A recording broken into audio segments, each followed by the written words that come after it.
기도드립니다. 아멘. 예. 제가 설교 준비를 어제가 우리 수련회였잖아요. 그래서 어제는 준비를 할 수가 없어서 저는 이제 금요일에 주일 설교 준비를 다 이렇게 해놨습니다. 그리고 이제 어제 토요일에 수련회 가운데 목사님께서 전해주시는 말씀 듣고 하는데 목사님이 그 세 개의 그 성도들에게 영향을 끼쳐서 10가지 책 뽑아서 말씀해 주시더라고요. 그래서 유심히 잘 들었는데 제가 금요일날 그 전날에 준비해서 이 책에 있는 내용을 좀 나누면 좋겠다라고 뽑았던 그 책의 그 10가지 책 중에 들어있는 그 책으로 나왔어요. 그래서 너무 감사하고 수련회 말씀의 결을 하나님께서 이렇게 맞춰가 주시는 건가 하고 기뻤습니다.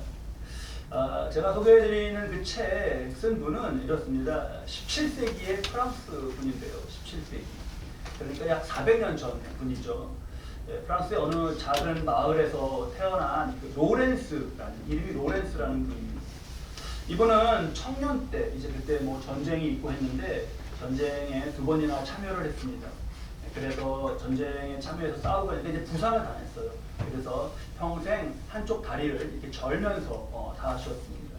청장년 때는 이 로렌스라는 분은 그냥 평범하게 직장 생활을 잘 하셨어요. 때로 불편한 몸과 또 실수를 좀 하고 그러는 자신을 보면서 실망도 했지만 성실히 임했습니다.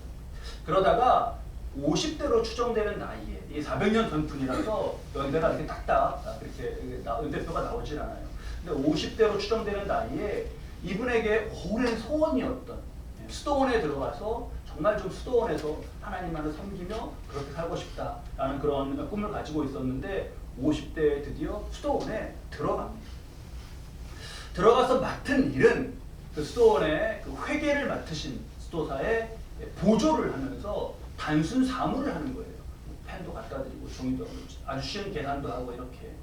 그리고 주방을 정리하고 그리고 그릇을 닦고 간단한 요리를 하고 또 수도사들의 신발을 수리하는 그런 일들을 맡았습니다. 그런데 이 로렌스, 이후에 이제 로렌스 수도사 또는 로렌스 형제 이렇게 부르게 된 이 분이 이 일을 하면서 하나님의 임재를 깊이 느끼고 너무나 그 평안과 기쁨을 막 누렸어요. 그래서 그것을 그냥 일기에도 적고 또 그 기쁨을 나누고자 지인들에게 편지도 쓰고 하면서 일기와 편지를 쓰고 했습니다. 후에 그분이 이제 남겼던 그러한 편지와 일기가 하나님의 임재 연습이라고 하는 책으로 모아져서 출간이 됐어요. 하나님의 임재 연습. 이게 어제 그 목사님 10가지 책으로 꼽으셨던 그 중에 한 권인 거예요. 이 하나님의 임재 연습이라고 하는 책은 이후에 뭐 우리가 잘 알고 우리 지금 감리교단의 시조인 존 웨슬리 목사님이라든가 또 A.W. 토저라고 하는 그 위대한 신앙인이고 설교가고 영성가죠. 그러한 분들에게 막대한 영향을 끼쳤습니다. 그래서 많은 일이 꼽는 10가지 책 꼽으라고 하면은 이 책을 빼지 않고 꼽는 그러한 책이 되었습니다. 하나님의 임재 연습. 그가 이 로렌스 형제가 로렌스 수도사 형제 이분이 높이 평가되고 큰 도전이 되는 것은 이것입니다.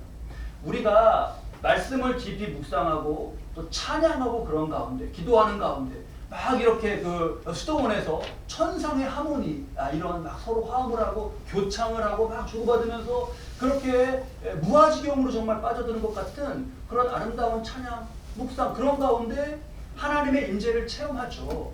근데 이 로렌스 형제는 말하자면 수도원 안에서도 허드렛 일이라고 그렇게 불렀던 그렇게 취급했던 일을 하면서 누구보다 큰 하나님의 임재를 체험한 거예요. 어떻게 그럴 수 있었을까? 로렌스 형제가 어떻게 그럴 수 있었을까? 라고 많은 사람들이 이제 궁금해하면서 그 책을 보고 로렌스 형제의 영성을 닮아가기를 소망했던 거죠. 어떻게 그럴 수 있나? 말하자면 그 비법에 해당하는 그런 내용, 핵심적인 내용을 제가 그 하나님의 임재 연습 책에서 저는 아주 인상적으로 본 그런 귀절이 있어서 나누고자 합니다. 어떻게 보면은 이런 귀절이 그렇게 무슨 명귀절인가? 왜냐하면 여기 나오는 지금 얘기가 별게 아닌 얘기 같이 느껴지거든요. 그런데요, 굉장히 너무너무 깊은 내용이 담겨 있습니다. 이러한 그 하나님 인재 연습 가운데 이러한 내용이 있어요. 저는 텔에서 계란 후라이를 뒤집는 것도 하나님을 사랑하기 위해서 합니다. 잠시 할 일이 없으면 바닥에 엎드려 그 일들을 잘할 수 있게 은혜를 베풀어 주신 하나님을 경배합니다. 프라이팬에서 계란을 뒤집는 그런 것은 우리가 그때 계란 많이 뒤집으시잖아요. 어떤 걸 제일 많이 신경 쓰시면서 뒤집으셔요? 노른자가 터지지 않기를. 네, 쉽지 않아요. 그래서 저희도 저희 집에 그 노른자 반숙으로 주는 거에 굉장히 예민한 그런 그 식구가 있어가지고 아주 언제 뒤집어야 되나 그것만 관심을 갖고 뒤집는데, 계란 후라이를 수도원에서 계란 후라이를 뒤집는 그 순간에도 그 뒤집는 것도 하나님을 사랑하기 위해서 한다. 야, 그리고 잠시 이제 뭐 이런 일 저런 일 하고 잠시 할 일이 없으면 그 부엌이죠. 그러니까 바닥이니까 부엌 바닥에 엎드려서 그 일들을 잘할 수 있게 은혜를 베풀어 주신 하나님을 경배합니다. 이분이 아까 전쟁에 나가셔갖고 다리를 다치셨다 그랬잖아요. 져시면서 다니셨는데, 그러니까 저기 바닥에 엎드릴 때 얼마나 불편하시겠어요. 근데 거기 엎드려서 하나님을 경배했다고 합니다. 참 많이 와닿고 여러 의미를 제가 말씀드리지 않아도 여러 의미가 이렇게 마음에 울리는 그러한 귀절이고 고백일 거예요. 성경 중에서 우리가 가장 많이 알고 있는 성경 구절 또는 내용 뭐 이런 걸로 꼽자면, 여호와는 나의 목자시니 내게 부족함이 없으리로다 라고 시작하는 시편 몇 편이죠? 시편 23편. 이거 외우고 집에도 많이 이렇게 걸어놓고 합니다. 그 시편인데 시편 23편 다윗의 시죠. 다윗의 시. 아름답고 큰 은혜시고 많은 정말 그 시편 가운데 정말 많은 은혜가 담겨있고 읽는 이가 그 시편 가운데 감화감동을 하고 하는 그런 시편이에요. 당시 다윗은 그 시편을 지을 때 다윗은 양을 치는 목동이었습니다. 목동.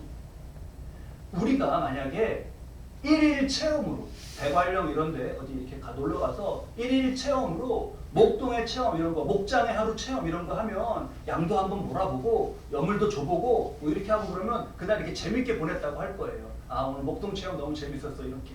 하루 1일 체험으로는 그렇죠. 그런데 매일 그걸 한다면 어떨까요? 매일 똑같이 양을 몰고 매일 똑같은 하늘, 똑같은 들판, 똑같은 양 치우고 양 똥도 치우고 털도 깎고 매일 반복되는 그냥 일상에, 로렌스 형제는 계란을 뒤집는 일 가운데 그랬는데 이 다윗은 이거 맨날 이걸 푸고 그러는 그런 일이었을 거예요. 그런데 그러한 일을 감당해 가는 가운데 다윗은 가장 아름답다고 꼽히는 시편을 지은 겁니다.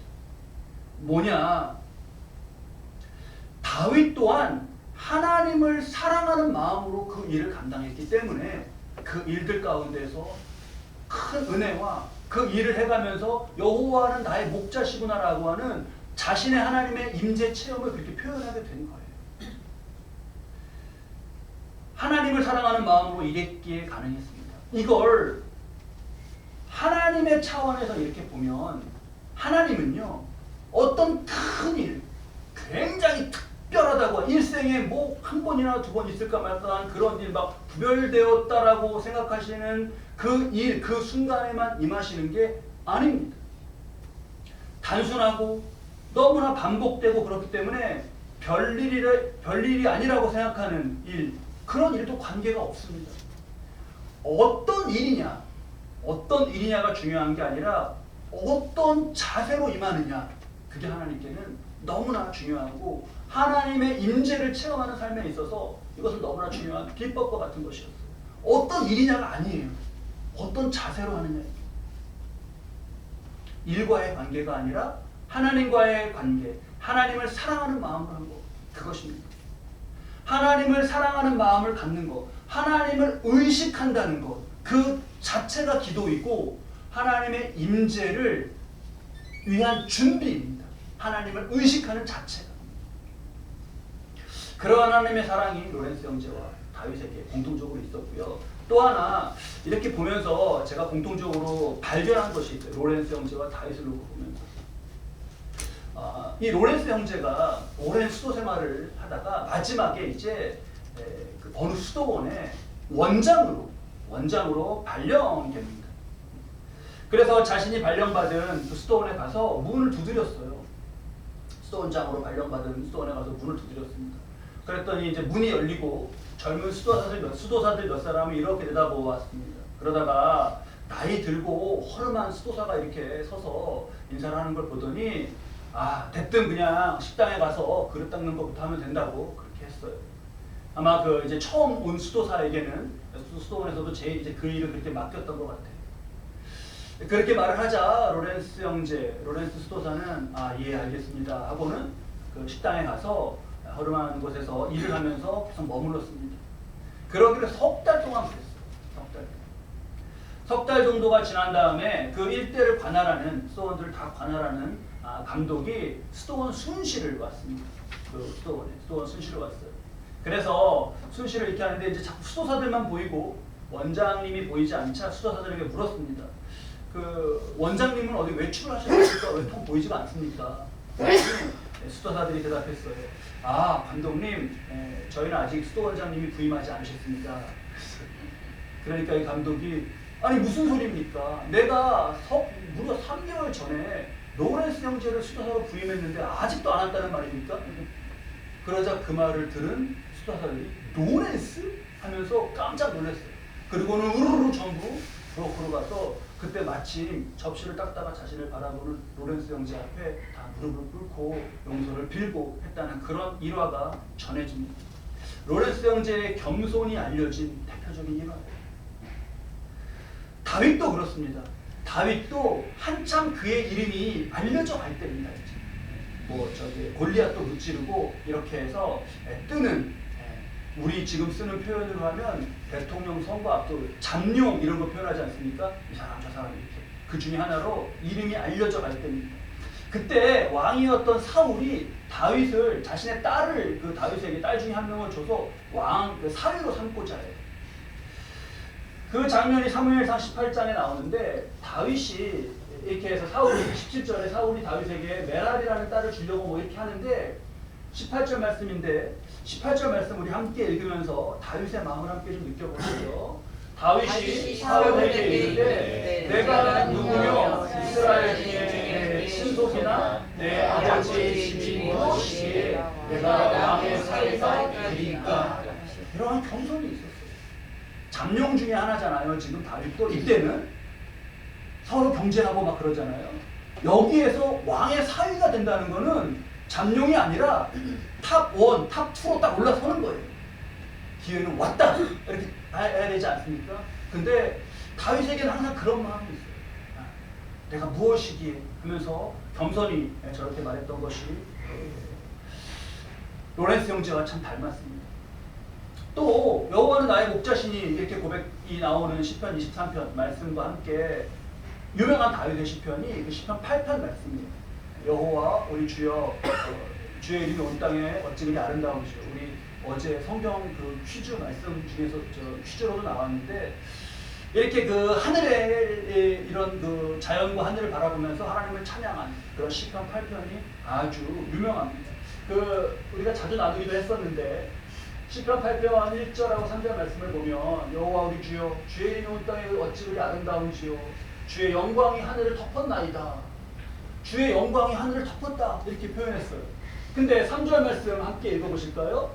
주의 손을 가벼워 만드신 주의 하늘과 주께서 베풀어 주신 달과 별들을 내가 보니. 여러분 우리가 달 많이 보셨죠?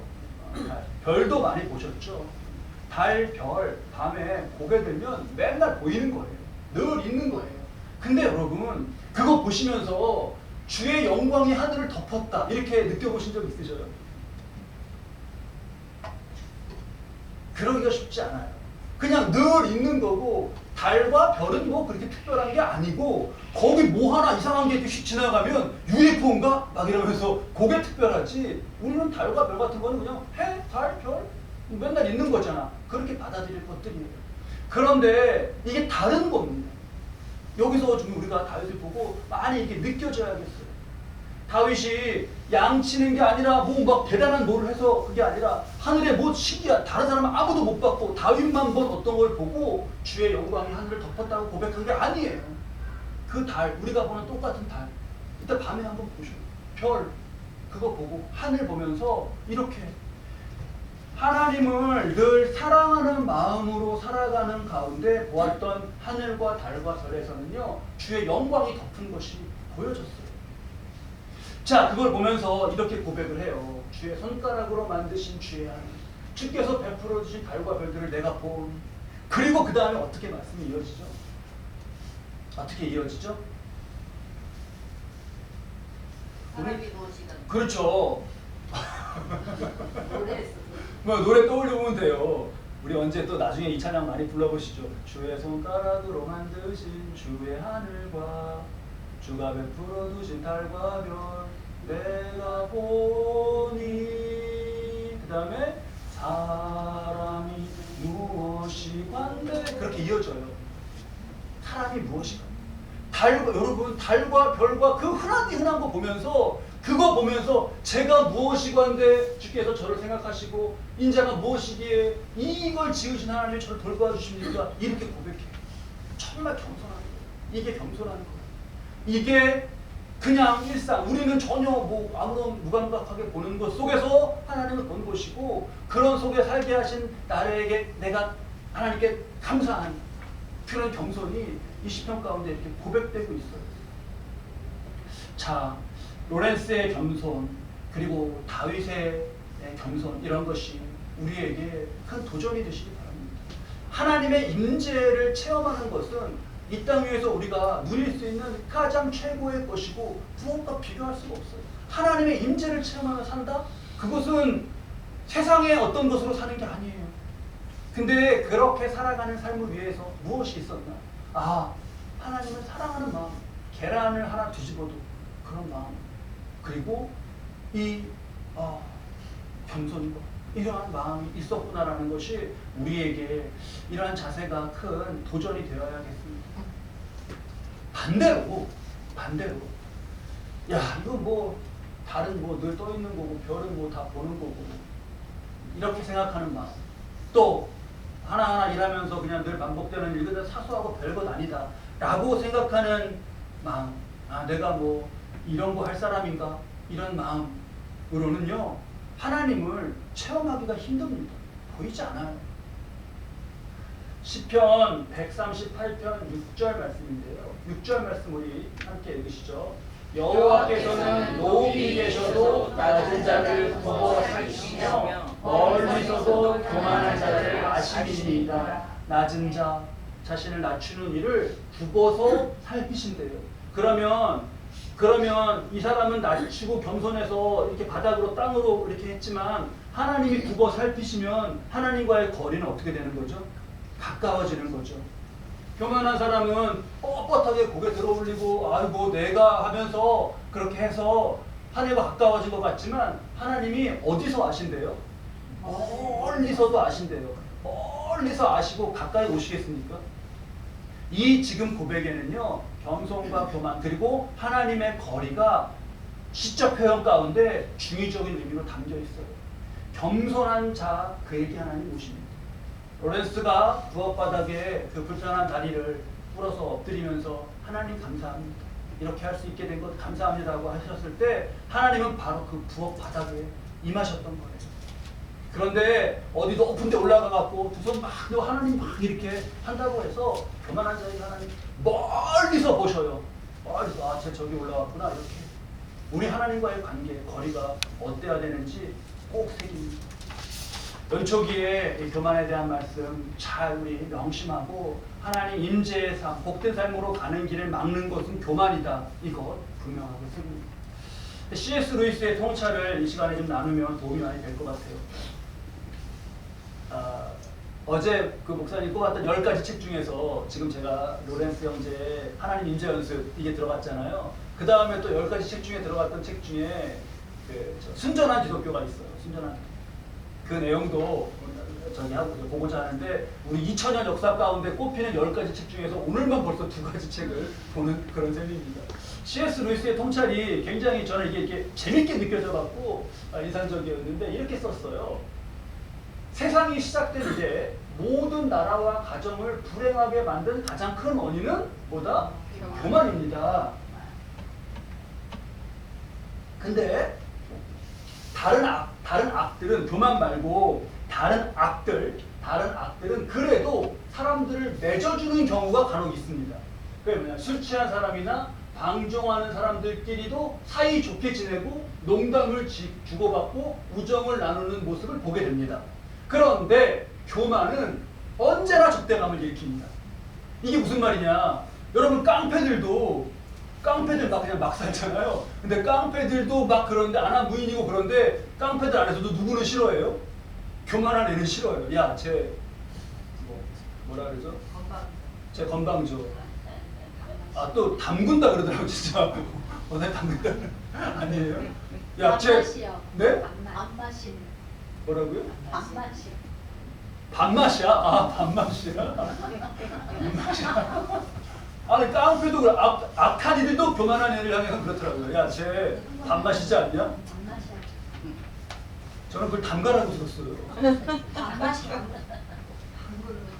담그는 야, 쟤 교만한데 쟤다. 악한 세계 속에서도 교만한 건 싫어해요. 사기꾼들도 사기치고 살면서도 그 안에서 그래도 자기를 해줘서 뭐 이렇게 하자 저렇게 하자 뭐 이게 죽이 맞는 게 있어요. 근데 그 안에서도 누구는 싫어하는 거예요? 교만한 애는 싫어. 야, 쟤는 빼. 아, 그때는 빼면 좋은 거네. 하기 잘하니까. 어쨌든 싫어해요. 교만은 그런 거예요. 인간관계 가운데 교만을 봐도 그렇고 특히 우리가 하나님 임재, 하나님 나를 돌봐주시는 삶을 살아가는 것을 소망하는데 그런데 교만한다? 하나님 천히 가세요. 멀리 가세요. 그러면서 복을 구하는 이상한 약간 그 미친 모습이 되는 거죠. 교회가 우리 교회 이번 주부터 그 이제 우리가 광고 때 나눴던 것처럼 이게 섬김 이거 순번을 정해서 이렇게 해가지고 매뉴얼 이따가도 보시면 정리 정돈이 거의 전부입니다. 이렇게 와서 그래서 정리해가지고 좀 줍고 이러는 거예요. 의자 열 흐트러진 거 있으면 좀 맞추고 그러는 겁니다. 일로 치면 그걸 만약에 일로 치면 크게 힘들지 않고 어쩌면 허드렛 일이라고 그렇게 부를 수 있는 일일 수도 있어요. 이런 일 누군가 해야 되니까 우리 돌아가면서 합시다. 그래서 이걸 하는 게 아닙니다. 교회로 구별하여서 하나님 일하시는 가운데 우리가 하나님을 사랑하는 마음으로 겸손히 행하는 것을 이 일 가운데 연습하고자 이걸 하는 거예요.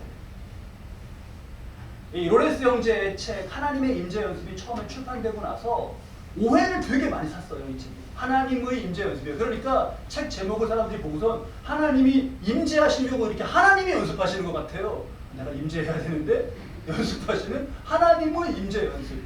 그렇게 많이 오해를 했습니다. 그게 아니라 정확히 말하면 뭐냐 하면 우리가 하나님의 임재 가운데 사는 법을 연습하는 거예요. 훈련하는 거예요. 그냥은 되지 않습니다. 그냥은 되지 않아요. 절대 그냥 되지 않아요. 그냥 막 살잖아요. 하늘의 달과 별 생전 한 번도 그거 바라보면서 뭐 아무런 감흥 없어요. 그냥 뭐 달이 어디 떴어? 모릅니다. 근데 그러한 하나님을 사랑하는 마음과 겸손 가운데 살아가면요 어느 순간 하늘의 달과 별을 보면 하나님의 영광이 하늘을 덮었구나 라고 그렇게 느껴져요. 그거 그냥 느끼는 거 아닙니다. 하나님이 임재하셔서 그렇게 느끼는 거예요. 오늘 우리에게 주신 말씀 역대상 23장 27절 말씀을 보면 27절에 다윗의 유언대로 레위 자손을 이렇게 세우는데 레위 자손들이 하는 일이 나와요. 28절에 밑줄을 제가 그어놨는데 어떤 일을 하냐면 여호와의 성전과 뜰과 골방에서 섬기고 그랬습니다. 저보다 섬기는 게 뭘 하는 걸까요? 뜰과 골방에서 뭘 섬길까요? 맞아요. 골방에서 섬긴다는 건 골방에서 어떤 막 하나님 임하시는 거룩한 뭘 하는 게 아니에요. 골방이잖아요. 그러니까 사람 잘 안 갈 거 아니에요. 먼지 같은 거 쌓이잖아요. 닦는 거예요. 그걸 뭐라고 표현했어요? 골방에서 섬기고. 우리가 만약에 다 정말 1박 2일로 가면 안 되고 7박 8일 이스라엘 성지순례 갑니다 하고 다 가요. 그래서 갔더니 갑시다 갑시다. 예. 갔더니 막 여기저기 예루살렘도 보고 막 이러다가 그날 성전 체험 프로그램이 있는 거예요. 어머, 내 평생의 성전 체험 프로그램. 그래서 들어갔더니 성전 안에 뜰과 골방과 이런 거에서 그걸 섬기는 그거를 딱 하루 프로그램 할 수 있는 날 우리에게 주어졌어요. 그래서 거기를 딱 뜨는데 성전을 닦는데요, 눈물이 흘러요, 안 흘러요?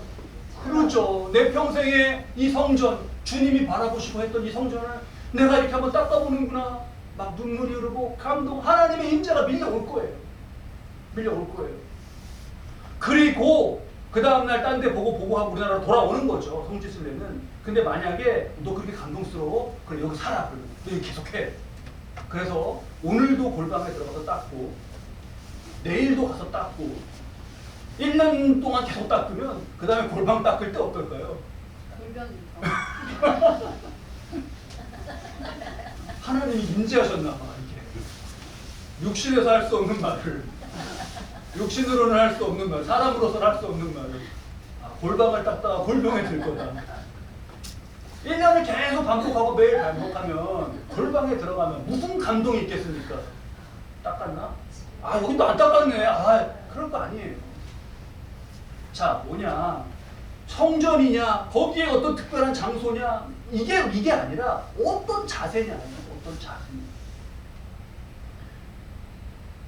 여기 진설병 29절에 진설병과 고운 가루의 소재물, 저거 주님께 드릴 것들, 무교 전병, 과자를 굽는 거, 반죽하는 거 어떻게 하는 거예요? 이렇게 하는 거죠, 반죽. 오늘도 하고 내일도 하고 1년 동안 맨날 반죽하면 어떻게 되겠어요? 손목이 나가요. 관절염, 골병, 관절염 오래가지고 그럴 거예요. 무슨 감동이 있겠어요, 이거 반죽하면서.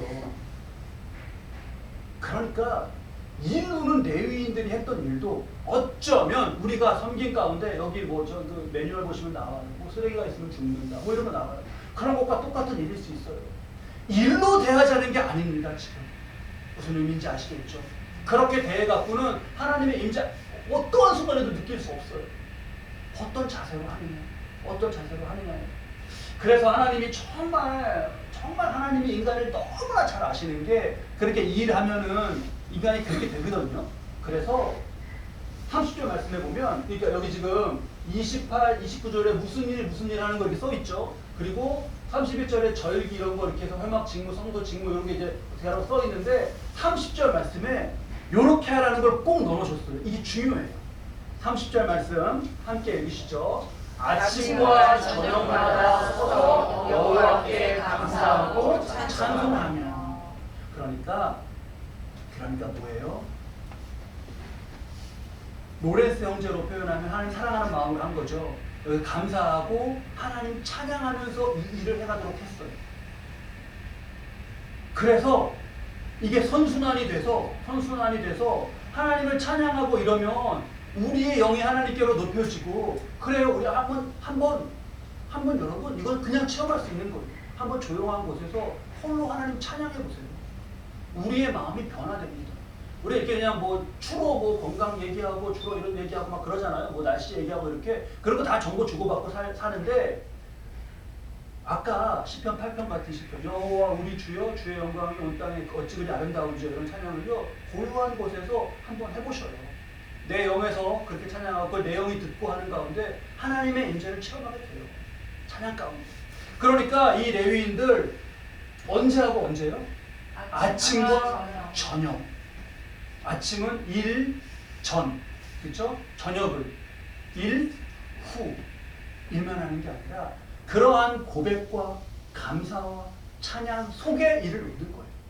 그러면 우리도 레위인이 지금 신약 시대에는 우리 그리스도인들이 다 이걸 승계하는 거거든요. 우리도 하나님을 사랑하는 마음으로, 감사로, 찬양으로 이걸 해가면요, 이게 굉장히 선순환이 돼서 하나님의 임재를 체험하게 되고, 그럼 더 기뻐서 찬양하겠죠.